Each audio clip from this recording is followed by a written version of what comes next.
In an ideal world, every band would produce dozens of great albums, and we would have tons of music to enjoy from each artist. Unfortunately though, some bands break up or seemingly fall off the face of the earth after only a couple of records. My name's Justin, and today on Countercultured, 5 modern rock bands that broke up way too soon. First up, we have Failure Anthem. They were a hard rock band with strong influence from Metallica, and they were formed in 2013 by lead vocalist J.D. Eubanks and guitarist Kyle O'Dell. The two were based out of Greensboro, North Carolina, and were friends prior to the band's conception. Shortly after starting, they added Will Andrews to play guitar, Ryan Nimmo for bass, and Zane Fry for drums. They worked for 2 years to write and record their debut album, First World Problems, and of the 35 songs that were written during that time, only 11 made the final cut. Under their new record label Razor and Tie, the album was scheduled to release in late 2015, but was delayed until January of 2016. It was a strong first statement for an otherwise young group, ranking very high on several Billboard charts. The band caught a lot of attention early on because of this,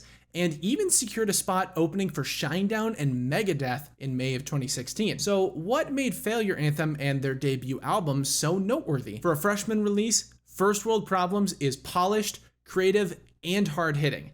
There are a lot of solid hits here, like the title track First World Problems, Leap of Faith, Savannah, and I Won't Say Goodbye. The album doesn't reinvent the wheel, so to speak, but it meets the expectations for being a good rock album. Powerful drums, original guitar riffs, carefully crafted lyrics, layered mixes, and great vocals. And that is where the band really shines in their lead singer, JD. I was hooked within moments of hearing him sing, as he's got such an epic, rich voice. You can kind of hear the influence from James Hetfield in his gravel, but he also knows where to pull back and use straight tone for more emotional moments. A good portion of Failure Anthem's distinct sound comes from JD's voice, and having that iconic, charismatic frontman is crucial for a band's success. Unfortunately, that can be a blessing and a curse, and in the case of this group, it didn't work out well. Rapid lineup changes following their spring performances sucked the wind out of their sails, and Failure Anthem left the spotlight almost as quickly as they entered. The band lost 3 of its 5 original members, including co-founder JD, and much of Failure Anthem's sound was based in Eubanks' powerful, gravelly voice. So honestly, I can't imagine listening to their songs with a different singer. Anything they put out now without JD just won't sound like Failure Anthem. While any band could theoretically come back from the dead, this one left almost as quickly as it came,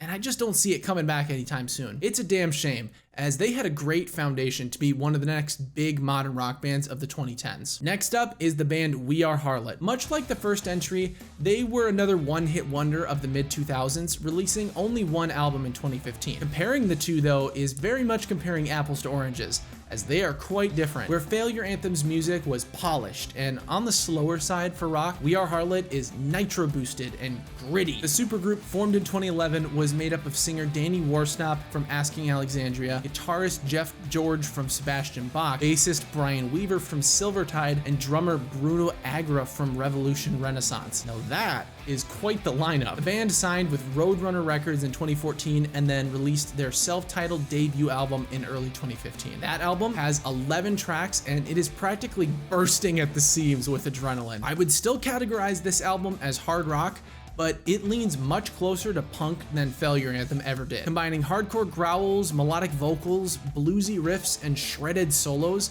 this album is essentially 80s rock fast-forwarded into the 21st century, akin to a modern Van Halen, Aerosmith, or even Motley Crue. In true 80s fashion, the album is not lyrically complex, and most of the songs are focused on love and lust. However, all of their songs are musically complex, distinct, and chock full of energy. A couple of the songs are skippable, but most are bangers, like Dancing on Nails, DLT, Denial, and Love for the Night. So, what happened to We Are Harlot? They toured globally during 2015 and 2016, and even announced that a second album was in the works for early 2017.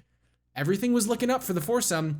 However, spring 2017 came and went with no new releases, and the band fizzled out. Worsnop confirmed during an interview that the second album is on indefinite hiatus until, quote, the band's members are back on speaking terms, which implies some kind of falling out, to me at least. No details are available as to what may have caused this, but in that time, Worsnop has returned to Asking Alexandria and has since put out 3 albums with them as well as 2 solo albums. While it's not impossible that this group could reunite and start recording again, it's been 5 years since the promise of their second album, and reigniting the flame seems pretty low on the priority list. This is yet another case of a band burning short and bright, but at least we get plenty more music from each of the members, just not together. Now, let's talk about a band that's a little bit different than those past 2. But before we do, I know that there are dozens, if not hundreds of bands that could qualify for this list.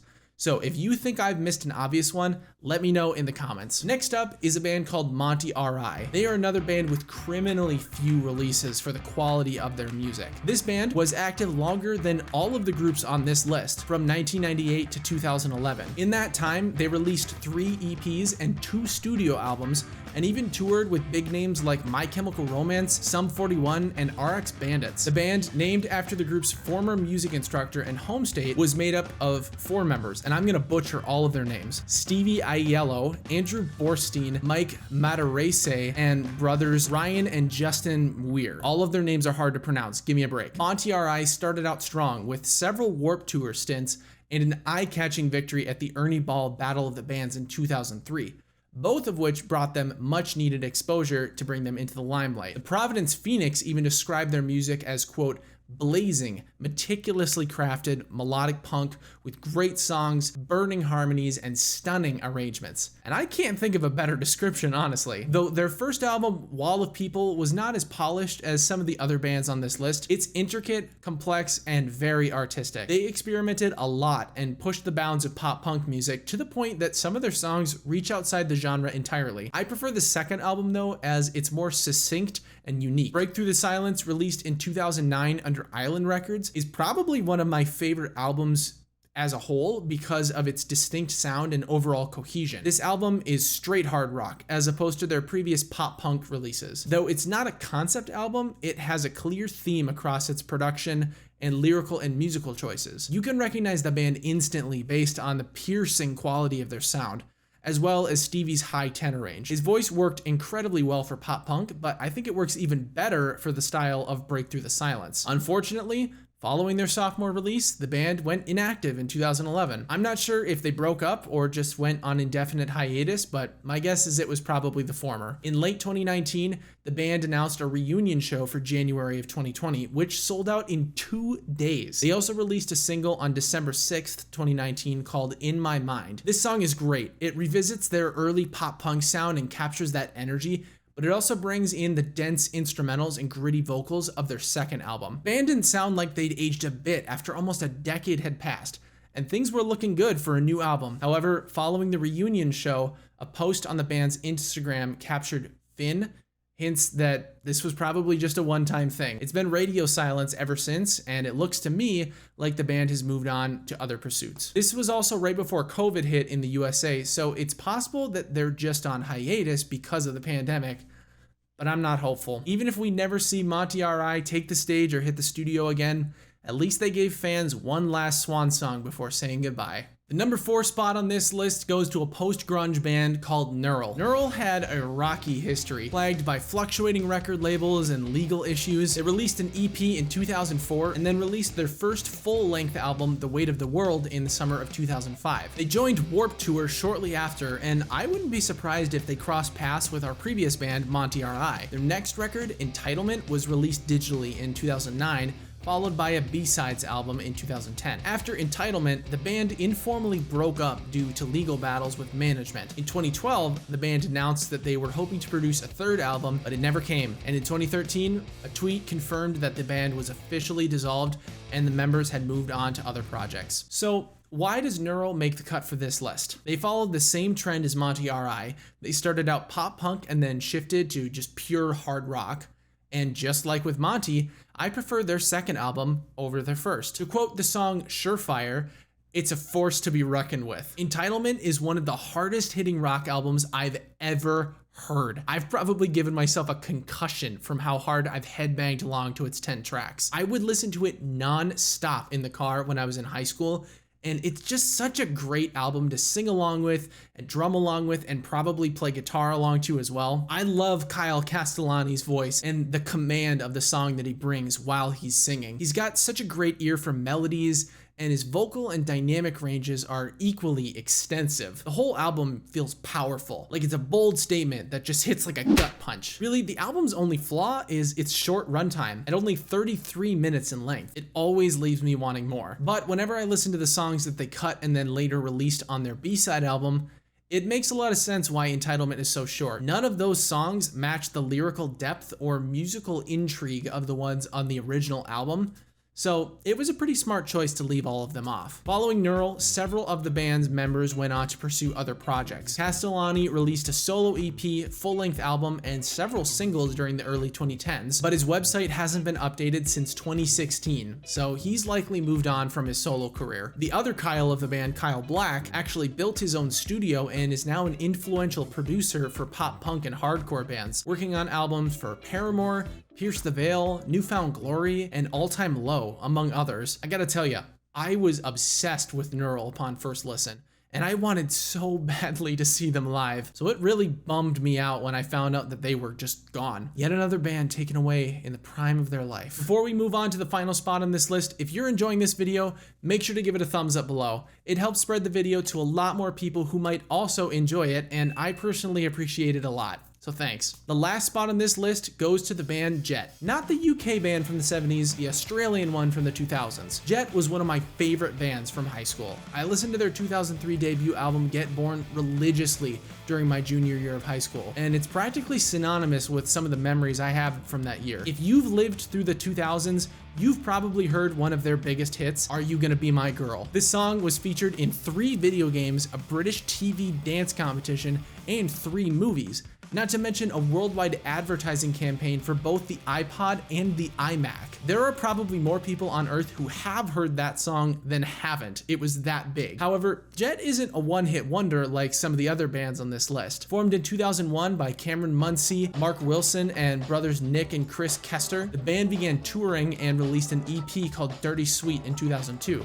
Which helped them gain notoriety and attract the attention of record labels. Following that was the release of Get Born, which skyrocketed them to international success practically overnight. The following 2 albums, 2006's Shine On and 2009's Shaka Rock, performed well in Australia, but neither could top the overwhelming positive response of Get Born. However, several of the songs from their second and third album were featured in mainstream media, helping grant exposure to wider audiences. And that was Jet's smoking gun. Their ability to appeal to the mainstream while maintaining this bluesy, underground garage rock sound was the key to their success. Their upbeat songs are raw and full of life and attitude and sass, whereas their slower songs tell very heartfelt stories and really show off Nick Kester's soulful voice. With each album, they pushed themselves and threw everything at the wall. And it shows. Jet performed at a wide variety of concerts, and they shared the stage with many big-name artists, including Muse, Tool, My Chemical Romance, Coldplay, Green Day,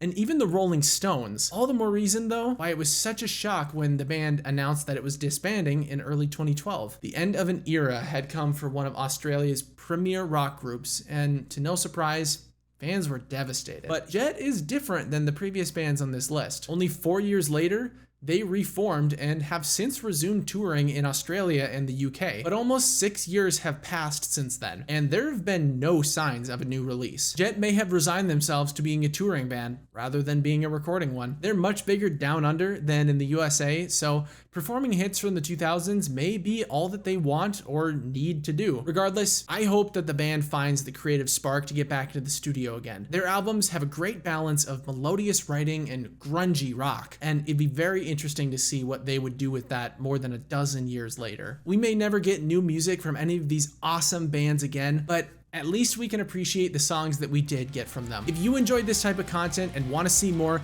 be sure to subscribe and hit the bell icon to stay notified for future videos, like this one where I analyze Mark Tremonti's best song that nobody's heard of. Thanks for watching, and I'll see you next time.